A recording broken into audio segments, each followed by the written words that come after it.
Shalom Bapak Ibu Saudara-saudari, salam jumpa kembali dengan podcast Yonggelion. Kita akan mendengarkan firman Tuhan, mari kita berdoa. Bapa kami di surga, Bapa kami yang maha kasih, kami datang ke hadapan-Mu dengan hati yang lapar akan firman-Mu. Kami mengakui bahwa tanpa Engkau kami tidak bisa mengerti kebenaran. Bukalah mata hati kami, sentuh jiwa kami, dan ubahlah hidup kami melalui firman-Mu saat ini. Dalam nama Tuhan Yesus Kristus kami berdoa. Amin.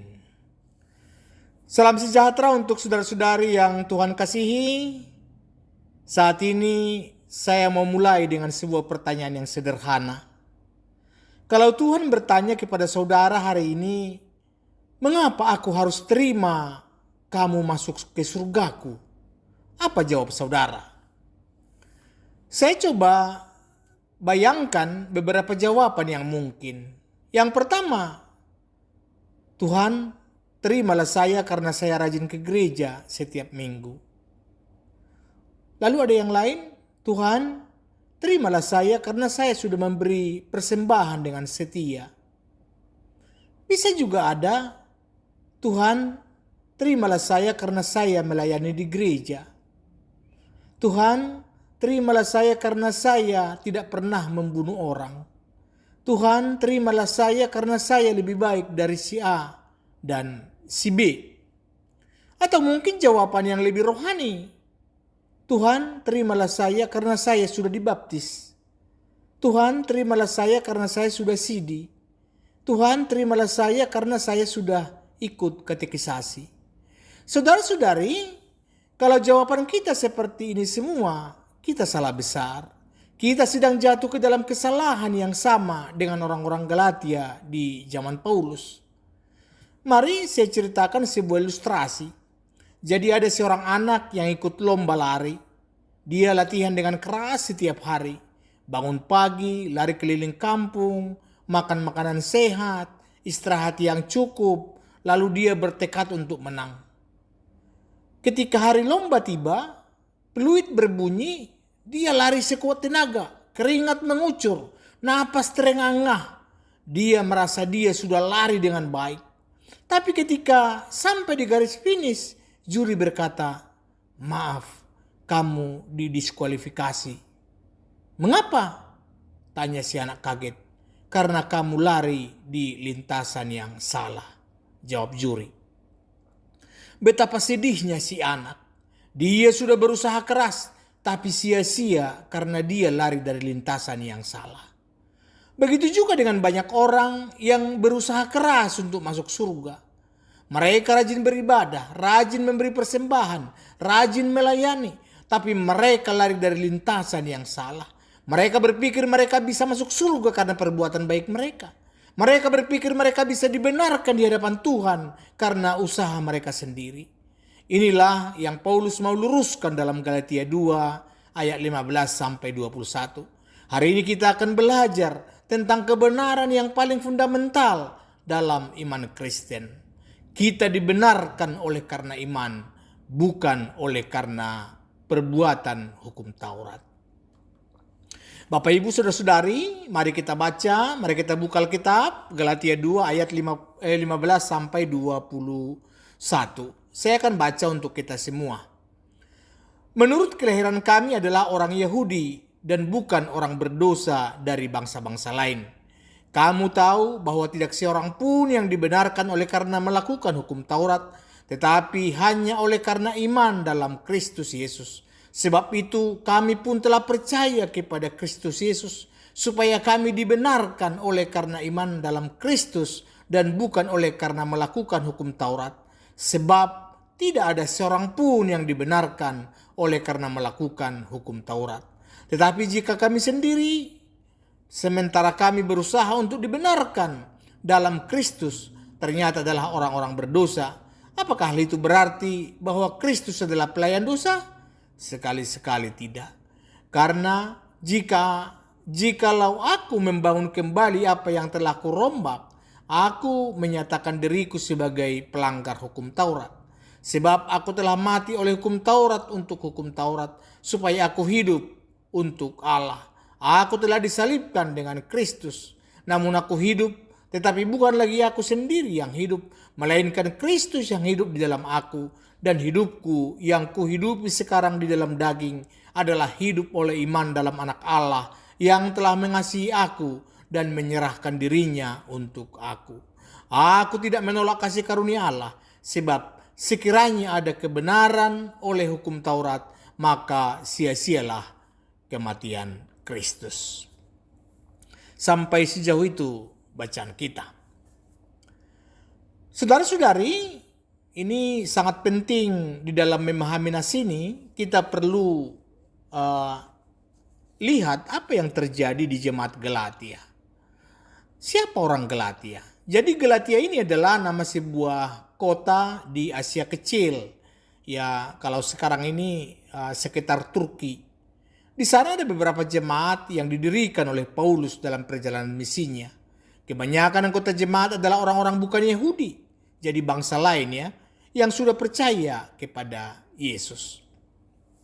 Setelah Paulus meninggalkan Galatia, datanglah guru-guru palsu. Mereka disebut Judaizer. Orang-orang Yahudi Kristen yang mengajarkan bahwa untuk diselamatkan, orang bukan Yahudi harus menjadi seperti orang Yahudi dulu. Apa artinya? Artinya di sini mereka mengajarkan kamu harus disunat. Kamu harus menaati semua hukum Taurat Musa. Kamu harus makan makanan sesuai aturan Yahudi. Kamu harus merayakan hari-hari raya Yahudi. Singkatnya, jadi iman kepada Yesus itu tidak cukup. Kamu harus iman ditambah perbuatan hukum Taurat. Ajaran ini sangat berbahaya. Mengapa? Karena ini berarti kematian Yesus di kayu salib tidak cukup untuk menyelamatkan kita. Kita masih perlu menambahkan sesuatu dari diri kita sendiri. Ini kita lihat Paulus marah besar. Kalau kita baca di Galatia 1 ayat 6 sampai 9, di sini Paulus berkata keras, "Aku heran bahwa kamu begitu lekas berbalik daripada Dia, yang oleh kasih karunia Kristus telah memanggil kamu. Sekiranya ada orang yang memberitakan kepadamu suatu Injil yang berbeda dengan apa yang kami sampaikan kepadamu, terkutuklah dia." Ini sangat keras ya, ini dengan bahasa sendiri. Ini bukan marah karena ego. Ini marah karena kasih. Paulus tahu kalau jemaat Galatia percaya ajaran palsu ini, mereka akan kehilangan Injil yang sejati. Mereka akan kembali ke sistem perbuatan, bukan kasih karunia. Sekarang kita lihat konteks yang ada di Galatia 2 ayat 1 sampai 10. Di sini Paulus cerita tentang kunjungannya ke Yerusalem, di mana para rasul mengakui pelayanannya kepada bangsa-bangsa lain. Lalu di ayat 11 sampai 14, di sini Paulus cerita tentang konfrontasinya dengan Petrus di Antiokhia. Petrus tadinya makan bersama dengan orang-orang bukan Yahudi, tapi ketika ada orang Yahudi datang, Petrus mundur dan tidak mau makan bersama orang bukan Yahudi lagi. Dia takut dikritik. Di sini Paulus tegur Petrus di depan semua orang. Mengapa? Karena tindakan Petrus ini menyeratkan bahwa orang bukan Yahudi adalah orang kelas 2. Seolah-olah mereka belum cukup baik kalau belum mengikuti semua aturan Yahudi. Nah, sekarang ayat yang kita baca tadi, ayat 15 sampai 21, di sini Paulus memberikan argumentasi yang teologis tentang pembenaran oleh iman. Ini adalah inti dari Injil yang dia beritakan. Saudara-saudari, sekarang kita masuk ke bagian yang pertama, hanya iman, jadi bukan perbuatan. Di sini kalau kita lihat di ayat 15, ini dimulai dengan kontras. Menurut kelahiran kami adalah orang Yahudi dan bukan orang berdosa dari bangsa-bangsa lain. Di sini Paulus sedang menggunakan cara pikir orang Yahudi. Dalam pandangan orang Yahudi tradisional ada dua jenis manusia. Yang pertama adalah orang Yahudi. Ini adalah orang pilihan Allah. Mereka punya hukum Taurat, beradab. Lalu yang kedua adalah bangsa-bangsa lain. Ini dalam bahasa Yunani disebut etnos. Kalau bahasa Ibrani goyim. Orang berdosa, tidak punya hukum Taurat, tidak beradab. Jadi orang Yahudi merasa sangat superior. Kami sudah punya hukum Taurat sejak lahir. Kami sudah disunat. Kami sudah tahu bagaimana hidup benar. Tapi kita lihat sekarang Paulus akan menghancurkan kesombongan ini. Dikatakan di ayat 16, ini menjadi ayat kunci. Mari kita baca perlahan-lahan. Dikatakan, kamu tahu bahwa tidak seorang pun yang dibenarkan oleh karena melakukan hukum Taurat, tetapi hanya oleh karena iman dalam Kristus Yesus. Ini perhatikan kata-kata ini, tidak seorang pun. Kalau di dalam bahasa Yunani ini sangat kuat, audeis, tidak ada, nol. Ya, tidak ada orang Yahudi yang dibenarkan oleh perbuatan. Tidak ada orang Batak yang dibenarkan oleh perbuatan. Tidak ada pendeta yang dibenarkan oleh perbuatan. Tidak ada sintua pun yang dibenarkan oleh perbuatan. Tidak ada pelayan yang dibenarkan oleh perbuatan. Tidak ada orang saleh yang dibenarkan oleh perbuatan. Jadi tidak ada seorang pun. Mengapa? Karena standar Allah adalah kesempurnaan.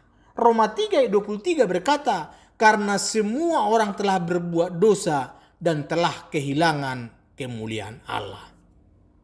Saudara-saudari, ini kalau kita ilustrasikan, bayangkan ada ujian dengan standar kelulusan 100%. Kalau 99%,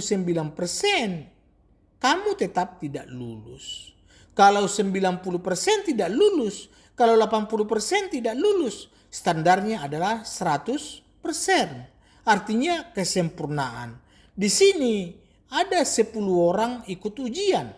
Misalnya si A dapat 90%. Dia tidak lulus. Si B dapat 80%. Tidak lulus juga. Si C dapat 70%. Tidak lulus juga. Si D dapat 60%. Tidak lulus. Si E dapat 50%. Tidak lulus. Artinya semua tidak lulus.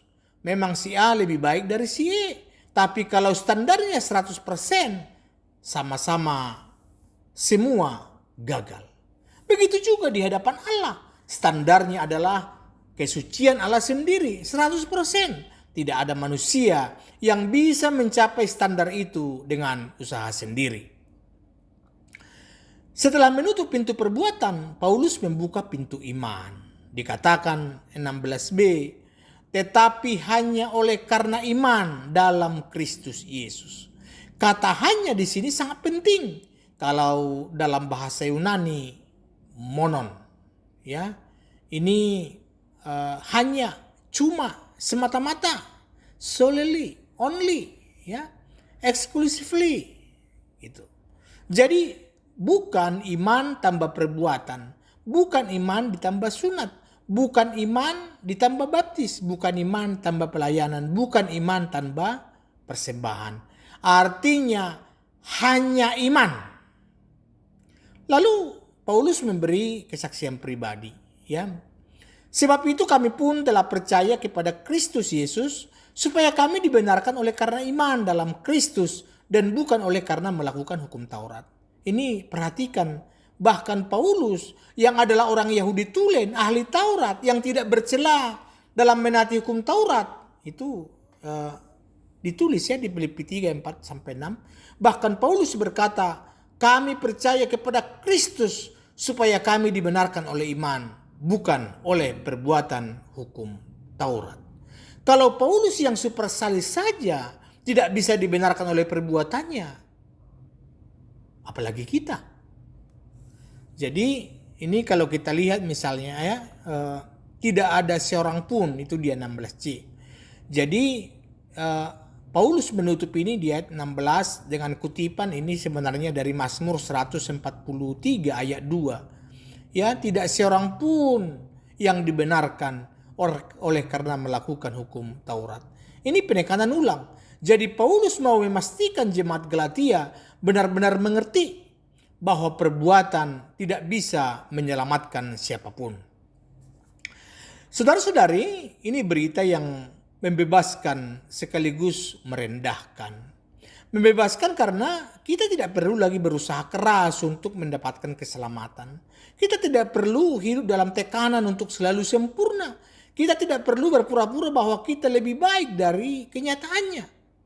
Tetapi kalau dikatakan merendahkan, ini karena kita harus mengakui bahwa kita sama sekali tidak bisa menyelamatkan diri sendiri. Bahwa semua perbuatan baik kita tidak cukup. Semua kebaktian kita tidak cukup. Semua pelayanan kita tidak cukup. Karena kita masih berpikir kita bisa masuk surga karena kita lumayan baik. Kita belum mengerti Injil. Kalau kita masih berpikir kita layak diselamatkan karena kita lebih baik dari orang lain, kita belum mengerti Injil. Kalau kita masih berpikir Tuhan berutang kepada kita karena perbuatan baik kita, kita belum mengerti Injil. Karena Injil berkata, kita sama sekali tidak layak, tapi Kristus yang layak mati untuk orang yang tidak layak. Supaya orang yang tidak layak bisa menjadi layak karena Kristus. Sekarang masuk kita ke ayat 17-18. Jadi mau menggambarkan bahwa Kristus bukan pelayan dosa. Jadi ini Paulus mau mengantisipasi keberatan yang mungkin timbul. Misalnya keberatan, apakah Kristus pelayan dosa? Itu ayat 17. Ayat 17 dikatakan, tetapi jika kami sendiri, sementara kami berusaha untuk dibenarkan dalam Kristus, ternyata adalah orang berdosa, apakah hal itu berarti bahwa Kristus adalah pelayan dosa? Sekali-sekali tidak. Ini argumen orang Yudaizer. Mereka berkata, kalau kalian orang bukan Yahudi percaya kepada Yesus, tapi tidak menaati hukum Taurat, kalian tetap orang berdosa. Jadi Kristus mengajar orang untuk berbuat dosa? Kristus adalah pelayan dosa? Paulus menjawab dengan tegas, sekali-kali tidak. Kalau di dalam bahasa Yunani, me genoito.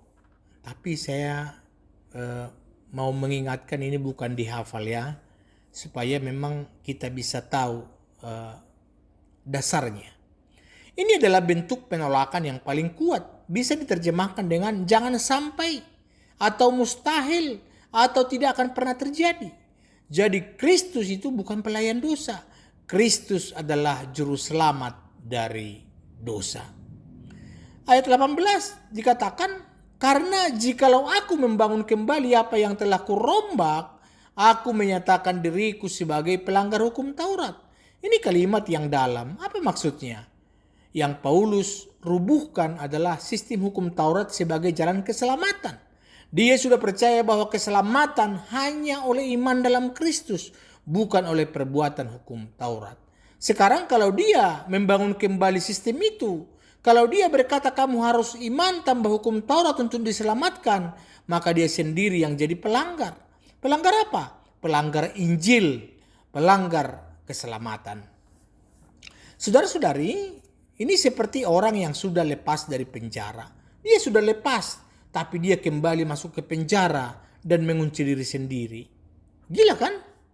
Atau seperti orang yang sudah sembuh dari penyakit, tapi dia minum lagi obat beracun yang dulu bikin dia sakit. Bodoh kan? Begitu juga dengan orang yang sudah dibebaskan oleh Kristus dari belenggu hukum Taurat, tapi kembali ke sistem perbuatan. Ini adalah kemunduran, bukan kemajuan. Saudara-saudari, banyak orang Kristen jatuh ke dalam perangkap ini. Mereka awalnya percaya bahwa mereka diselamatkan oleh kasih karunia. Tapi lama-kelamaan mereka hidup seolah-olah keselamatan mereka tergantung pada perbuatan mereka. Mereka mulai berpikir, kalau saya tidak rajin ke gereja, mungkin Tuhan akan marah dan tidak memberkati saya. Kalau saya tidak memberi persembahan yang banyak, mungkin saya akan kehilangan keselamatan saya. Kalau saya berbuat dosa, mungkin Tuhan tidak akan terima saya lagi. Ini adalah kembali ke sistem perbuatan. Ini adalah membangun kembali apa yang sudah dirubuhkan. Pembenaran oleh iman berarti bahwa status kita di hadapan Allah tidak naik turun tergantung perbuatan kita hari ini. Status kita tetap dibenarkan karena iman kita dalam Kristus. Perbuatan baik kita adalah hasil dari keselamatan, bukan syarat untuk keselamatan. Jadi perbuatan baik kita itu sebenarnya adalah sebagai ucapan syukur kita. Kita masuk ke bagian yang ketiga. Ini ayat 19 sampai 20. Sekarang Paulus membawa kita ke dalam yang ke dalam yang luar biasa ya, tentang apa artinya dibenarkan oleh iman. Ayat 19a dikatakan, sebab aku telah mati oleh hukum Taurat untuk hukum Taurat supaya aku hidup untuk Allah. Ini kalimat yang paradoks. Bagaimana bisa mati oleh hukum Taurat untuk hukum Taurat? Maksudnya begini. Hukum Taurat ini mengajarkan bahwa upah dosa adalah maut. Hukum Taurat menyatakan kita bersalah. Hukum Taurat menuntut hukuman mati atas dosa kita. Tapi Kristus sudah menanggung hukuman itu untuk kita. Ketika Kristus mati di kayu salib, Dia mati menggantikan kita. Dia menerima vonis hukum Taurat untuk kita. Maka ketika kita percaya kepada Kristus, secara hukum kita sudah mati. Hukum Taurat sudah mengeksekusi kita dalam pribadi Kristus. Tuntutan hukum Taurat sudah dipenuhi. Akibatnya, hukum Taurat tidak punya kuasa lagi atas kita. Kita sudah mati untuk sistem itu. Kita sudah bebas. Saudara-saudari, bayangkan ada seorang narapidana yang divonis hukum mati. Dia menunggu eksekusi di penjara. Tapi tiba-tiba presiden memberikan pengampunan penuh. Bukan hanya dibebaskan, tapi dia dinyatakan tidak bersalah. Apakah hakim bisa menuntut dia lagi? Tentu tidak. Karena secara hukum kasusnya sudah selesai, dia sudah bebas. Begitu juga kita. Kristus sudah menanggung hukuman kita. Kita sudah dinyatakan tidak bersalah. Hukum Taurat tidak bisa menuntut kita lagi. Lalu Paulus melanjutkan di ayat 19b. Supaya aku hidup untuk Allah. Ini adalah tujuannya.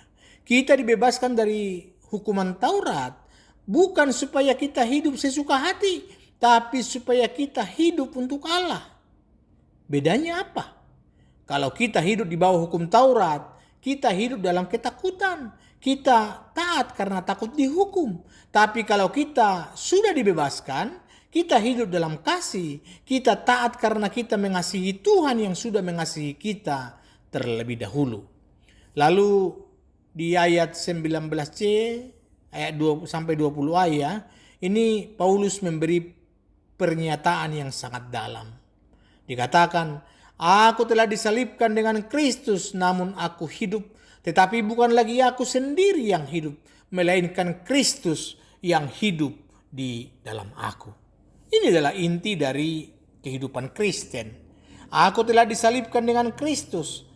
Ketika Kristus mati, secara rohani aku mati bersama Dia. Aku yang lama, aku yang berdosa, aku yang egois, aku yang hidup untuk diriku sendiri, itu sudah mati. Namun aku hidup, tapi aku dibangkitkan kembali bersama Kristus. Aku hidup dengan kehidupan yang baru, tetapi bukan lagi aku sendiri yang hidup. Yang hidup bukan lagi aku yang lama, melainkan Kristus yang hidup di dalam aku.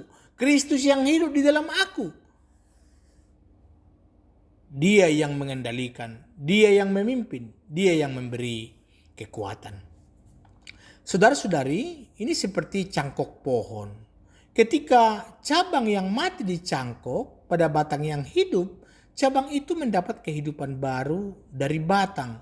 Bukan lagi kehidupan sendiri, tapi kehidupan yang dari batang. Begitu juga kita. Kehidupan kita sekarang bukan lagi dari diri kita sendiri, tapi dari Kristus yang hidup di dalam kita. Ayat 20b, Paulus melanjutkan, dan hidupku yang kuhidupi sekarang di dalam daging adalah hidup oleh iman dalam Anak Allah yang telah mengasihi aku dan menyerahkan dirinya untuk aku. Perhatikan kata hidup oleh iman. Setiap hari, setiap saat kita hidup by faith. Bukan hidup by sight, bukan berdasarkan apa yang kita lihat, bukan hidup by feeling, bukan berdasarkan apa yang kita rasakan, tapi hidup by faith berdasarkan kepercayaan kita kepada Kristus. Dan perhatikan motivasi Paulus yang telah mengasihi aku dan menyerahkan dirinya untuk aku. Ini adalah personal, bukan mengasihi dunia secara umum, tapi mengasihi aku secara pribadi, untuk aku. Itu adalah secara khusus. Jadi Kristus mati bukan hanya untuk umat manusia secara kolektif. Dia mati untuk saya secara pribadi. Dia mati untuk saudara secara pribadi. Kalau saudara satu-satunya orang berdosa di dunia, Kristus akan tetap mati untuk saudara. Saudara-saudari, ini adalah kehidupan Kristen yang sejati. Bukan lagi aku yang hidup untuk diriku sendiri, tapi Kristus yang hidup di dalam aku. Dan aku hidup setiap hari oleh iman kepadanya.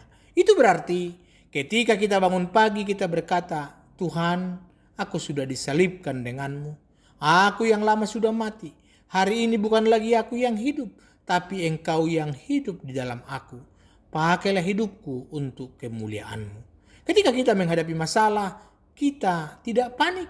Kita percaya bahwa Kristus yang hidup di dalam kita akan memberi kekuatan. Ketika kita dicobai oleh berbuat dosa, kita ingat, aku yang lama sudah mati, aku yang baru tidak lagi budak dosa.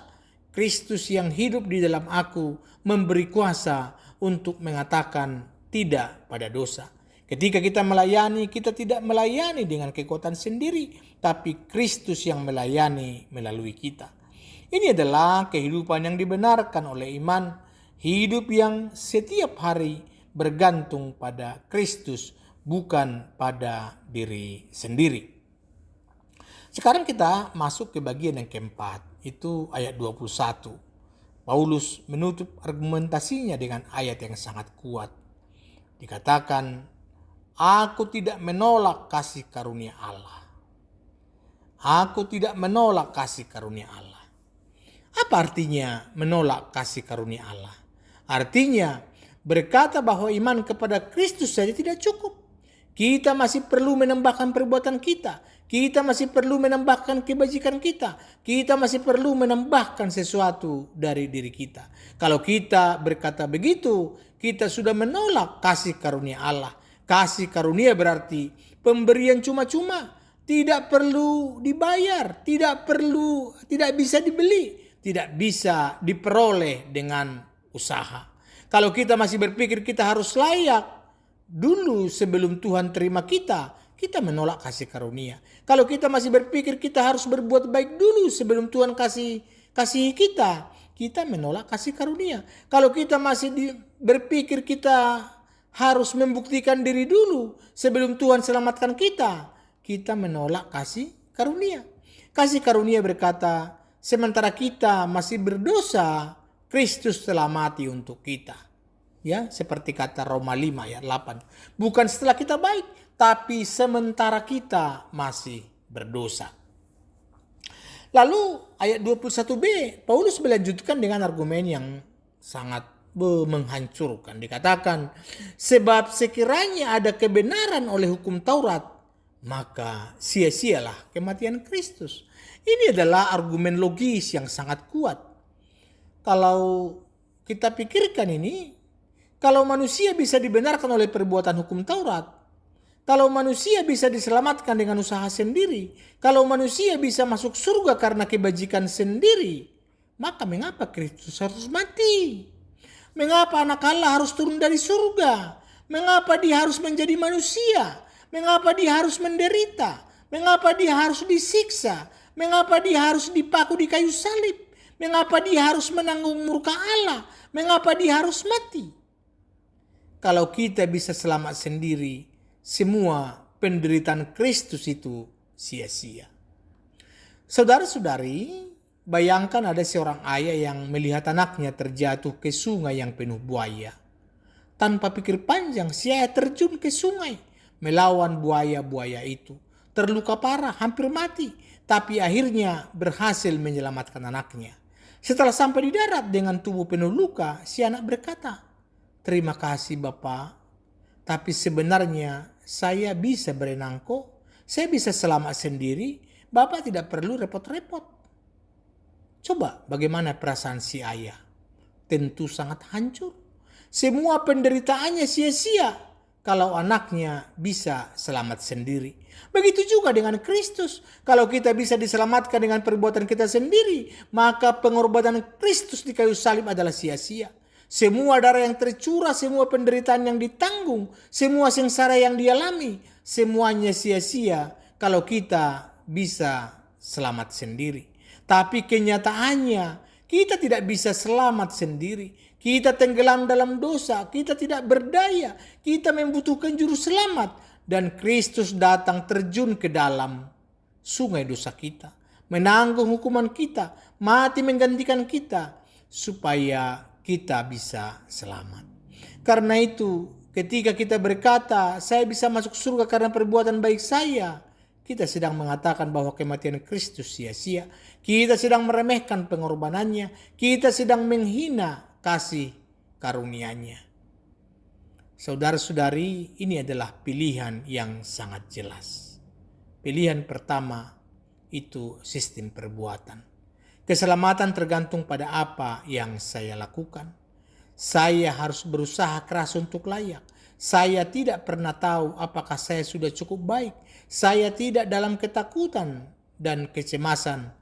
Kematian Kristus hanya membantu, tapi tidak cukup. Itu pilihan pertama. Pilihan kedua, sistem kasih karunia. Keselamatan tergantung pada apa yang Kristus sudah lakukan. Saya tidak layak, tapi Kristus membuat saya layak. Saya tahu pasti saya diselamatkan oleh Kristus. Saya hidup dalam damai dan ucapan syukur.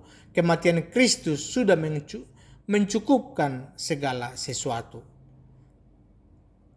Pertanyaan, sistem mana yang saudara pilih?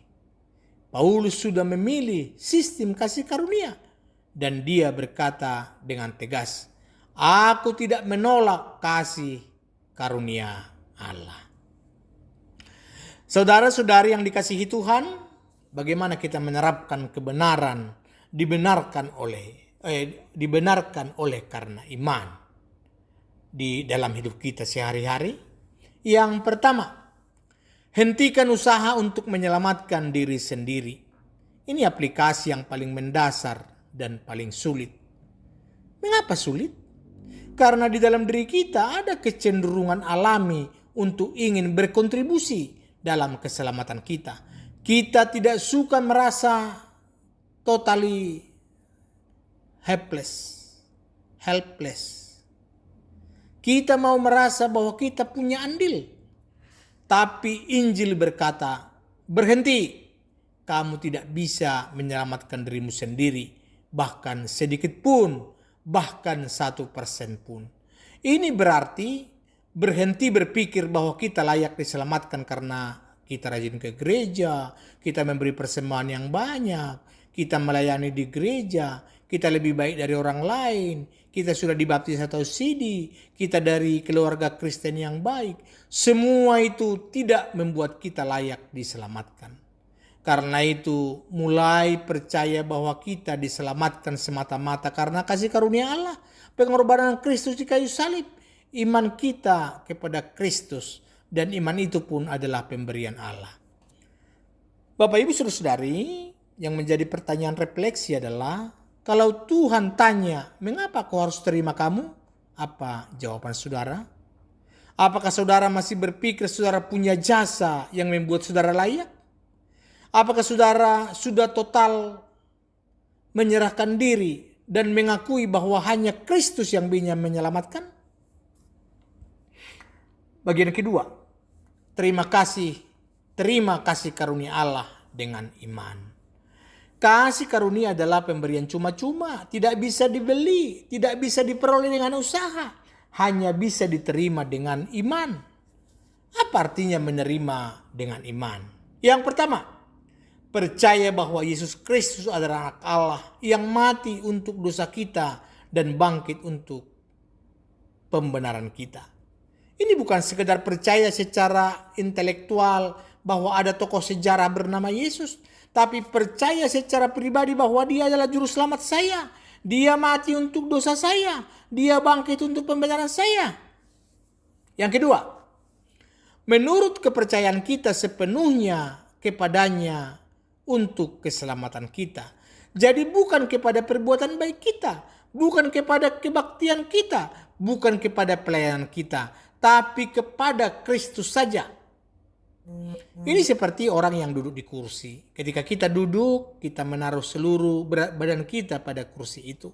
Kita percaya kursi itu akan menopang kita. Kita tidak setengah-setengah. Satu kaki di kursi, satu kaki di lantai. Ini kita total. Kita berikan kita langsung duduk di kursi. Begitu juga iman. Kita menaruh seluruh harapan keselamatan kita kepada Kristus secara total, tidak setengah-tengah. Yang ketiga, bukan peristiwa satu kali di masa lalu. Dulu saya sudah percaya jadi selesai. Bukan seperti itu. Iman adalah relasi yang hidup. Setiap hari kita bersandar kepada Kristus. Setiap hari kita percaya kepadanya. Setiap hari kita bergantung kepadanya. Yang menjadi pertanyaan refleksi adalah, apakah saudara sudah percaya kepada Kristus secara pribadi sebagai juru selamat saudara? Apakah saudara menaruh kepercayaan saudara 100% kepada Kristus atau masih setengah-setengah? Apakah saudara hidup setiap hari dengan bergantung kepada Kristus? Hidup sebagai orang yang sudah mati dan dibangkitkan. Ini bagian yang ketiga. Paulus berkata, aku telah disalibkan dengan Kristus, namun aku hidup, tetapi bukan lagi aku sendiri yang hidup, melainkan Kristus yang hidup di dalam aku. Ini bukan teori teologis yang abstrak. Ini seharusnya menjadi pengalaman hidup kita sehari-hari. Aku yang lama, aku yang egois, aku yang sombong, aku yang iri hati, aku yang pemarah, aku yang serakah. Itu sudah mati di kayu salib bersama Kristus. Karena itu ketika dosa mencobai, marah yuk, balas dendam. Aku akan menjawab, aku yang suka marah itu sudah mati. Sekarang Kristus yang hidup di dalam aku dan dia adalah Raja Damai. Iri hati dong, lihat tuh si A berhasil. Tentu aku akan jawab, aku yang suka iri itu sudah mati. Sekarang Kristus yang hidup di dalam aku dan dia mengajar aku untuk bersukacita bersama orang yang bersukacita. Lalu kita hidup untuk Allah. Karena aku sudah dibangkitkan bersama Kristus, aku hidup bukan lagi untuk diriku sendiri, tapi untuk Allah.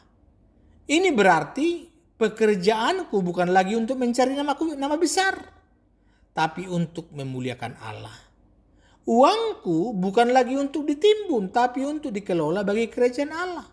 Talentaku bukan lagi untuk pamer, tapi untuk melayani bersama. Keluargaku bukan lagi untuk kebanggaanku, tapi untuk kesaksian tentang kasih Allah.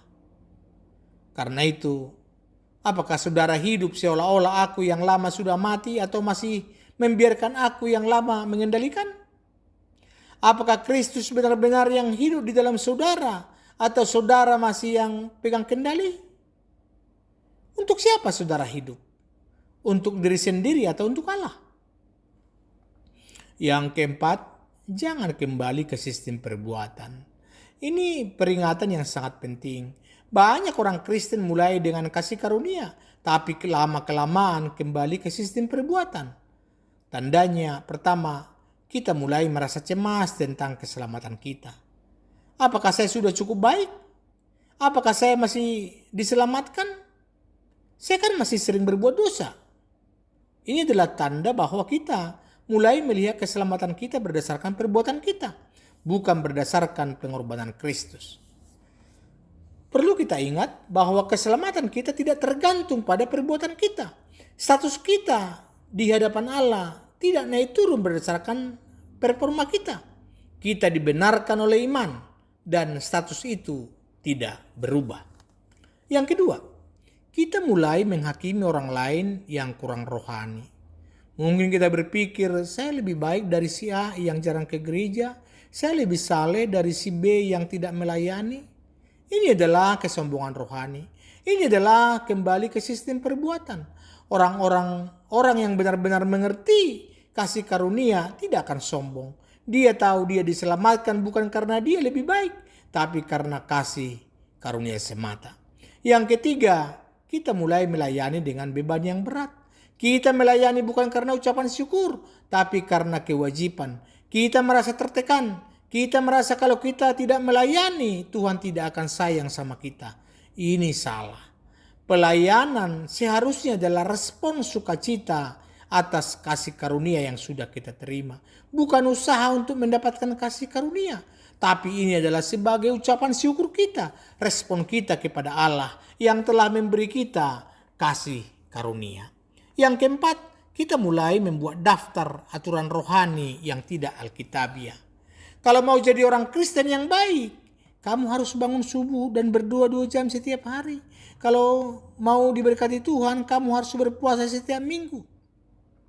Aturan-aturan seperti ini bisa baik kalau dijadikan disiplin rohani pribadi. Tapi kalau dijadikan standar kesalehan atau syarat untuk dikasihi Tuhan, ini adalah legalisme. Karena itu, apakah saudara merasa cemas tentang keselamatan saudara? Apakah saudara mulai merasa lebih baik dari orang Kristen lain? Apakah pelayanan saudara adalah beban atau sukacita? Apakah saudara punya daftar aturan yang dijadikan standar kesalehan? Sekarang yang kelima, hidupi kasih karunia kepada orang lain.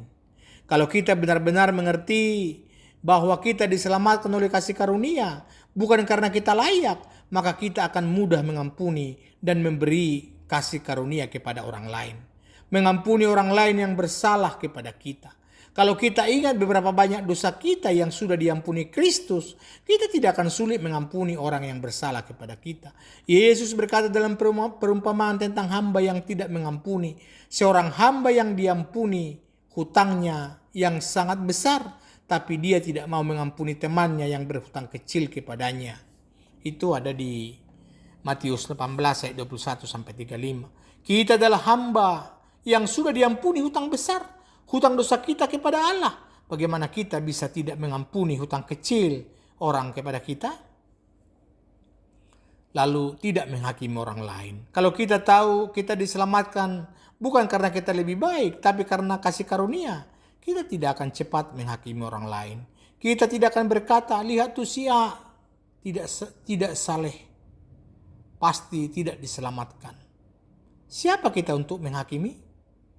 Kita juga diselamatkan bukan karena kita saleh, tapi karena kasih karunia. Lalu memberi kesempatan kedua dan ketiga dan keempat. Kalau Tuhan sudah memberi kita kesempatan berkali-kali, kita juga harus memberi kesempatan kepada orang lain. Orang jatuh dalam dosa, kita beri kesempatan untuk bertobat dan dipulihkan. Orang mengecewakan kita, beri kesempatan untuk memperbaiki. Orang gagal dalam pelayanan, beri kesempatan untuk belajar dan tumbuh. Lalu murah hati dalam memberi.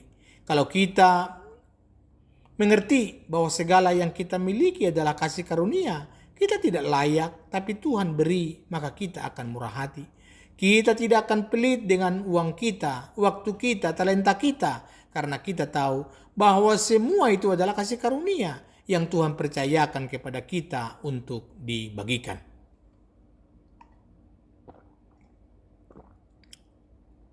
Apakah saudara mudah mengampuni orang yang bersalah kepada saudara? Apakah saudara cepat menghakimi orang lain yang berbuat dosa? Apakah saudara memberi kesempatan kepada orang untuk berubah? Apakah saudara murah hati dalam berbagi? Yang keenam, syukuri kasih karunia Allah setiap hari. Kalau kita benar-benar mengerti besarnya kasih karunia yang sudah kita terima, kita akan hidup dalam syukur yang terus-menerus. Syukur di pagi hari. Tuhan, terima kasih karena Engkau sudah menyelamatkan aku. Bukan karena aku layak, tapi karena kasih karuniamu. Bukan karena aku rajin beribadah, tapi karena Kristus sudah mati untukku. Terima kasih Tuhan. Syukur ketika kita berbuat dosa. Bukan syukur karena dosanya, tapi syukur karena meskipun kita masih sering jatuh ke dalam dosa, keselamatan kita tidak bergantung pada kesempurnaan kita. Tuhan, aku mohon ampun karena aku jatuh lagi dalam dosa. Tapi terima kasih karena pengampunanmu tidak pernah habis. Terima kasih karena darah Yesus terus-menerus membersihkan aku. Syukur ketika kita melayani. Tuhan, terima kasih karena Engkau pakai aku dalam pelayanan ini. Aku tidak layak tapi Engkau beri aku kesempatan. Ini semua karena karunia-Mu. Syukur di malam hari. Tuhan, terima kasih untuk hari ini. Terima kasih karena keselamatanku aman di tangan-Mu. Bukan karena perbuatanku hari ini, tapi karena pengorbanan Kristus. Aku tidur dengan damai karena aku tahu aku milik-Mu. Saudara, apakah saudara hidup dalam syukur atau dalam keluhan? Apakah saudara sering mengingat besarnya kasih karunia yang sudah saudara terima? Apakah saudara mengucap syukur bahwa ketika saudara jatuh dalam dosa? Yang ketujuh, beritakan Injil kasih karunia kepada orang lain. Kalau kita benar-benar menghargai kasih karunia yang sudah kita terima, kita tidak akan bisa diam. Kita akan ingin orang lain juga mengerti dan mengalami kasih karunia ini. Beritakan kepada orang yang belum percaya. Kamu tidak perlu berusaha menjadi baik dulu sebelum datang kepada Yesus. Datanglah apa adanya. Yesus menerima orang berdosa. Yesus mati untuk orang berdosa. Kamu tidak akan pernah cukup baik untuk layak diselamatkan. Tetapi Yesus sudah membuat kamu layak melalui pengorbanannya. Percaya saja kepadanya. Luruskan pengajaran yang salah. Kalau ada orang mengajarkan bahwa keselamatan adalah iman tanpa perbuatan, kita harus berani meluruskan dengan kasih. Kalau keselamatan bergantung pada perbuatan kita, maka kematian Kristus sia-sia. Tapi Alkitab berkata, kita dibenarkan oleh iman, bukan oleh perbuatan. Kuatkan orang yang lemah di dalam iman. Ada orang Kristen yang terus-menerus merasa tidak layak, tidak cukup baik, tidak cukup saleh. Mereka hidup dalam kecemasan.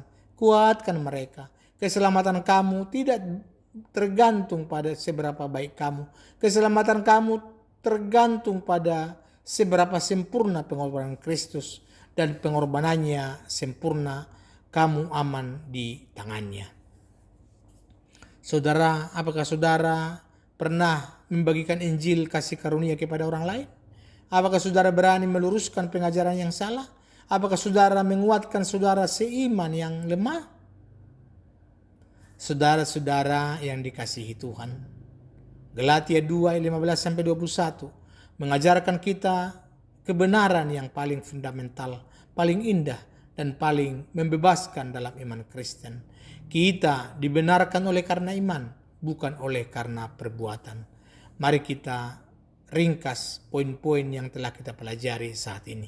Yang pertama, tidak ada seorang pun yang bisa dibenarkan di hadapan Allah melalui perbuatan hukum Taurat. Tidak ada. Nol. Semua orang sudah berbuat dosa dan kehilangan kemuliaan Allah.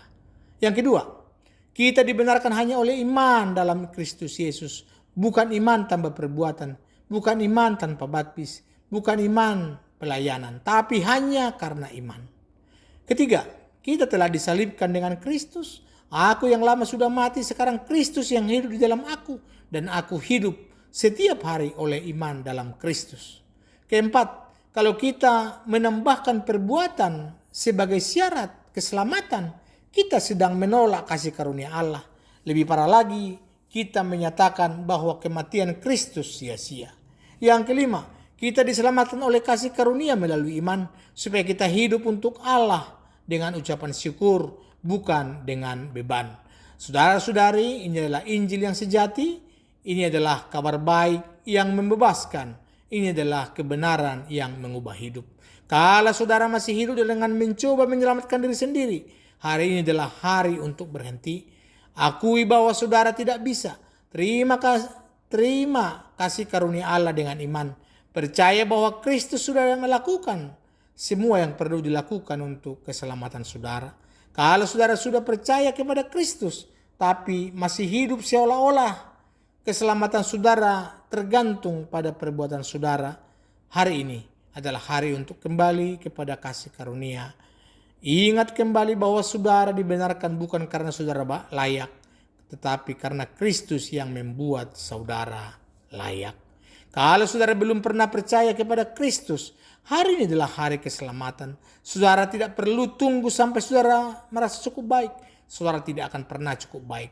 Tapi Kristus sudah mati untuk orang yang tidak cukup baik. Percaya kepadanya hari ini dan saudara akan diselamatkan. Mari kita akhiri dengan pertanyaan yang saya ajukan di awal. Kalau Tuhan bertanya, mengapa aku harus terima kamu masuk ke surgaku? Apa jawaban saudara? Jawaban yang benar hanya satu. Bukan karena aku layak, tapi karena Yesus Kristus sudah mati untuk aku. Aku percaya kepadanya. Aku bersandar sepenuhnya kepada pengorbanannya. Tidak ada jasa dariku. Semua karena kasih karunia dari Tuhan. Ya, karena kita percaya Yesus, maka itu jaminan kita diselamatkan. Kalau ini jawaban saudara, tentu saudara aman. Saudara diselamatkan bukan karena saudara, tapi karena Kristus. Hiduplah dalam kebebasan kasih karunia. Hiduplah dalam ucapan syukur. Hiduplah dengan Kristus yang hidup di dalam saudara. Dan jangan pernah kembali ke sistem perbuatan yang membelenggu. Kristus sudah membebaskan saudara. Tetaplah dalam kebebasan itu. Amin.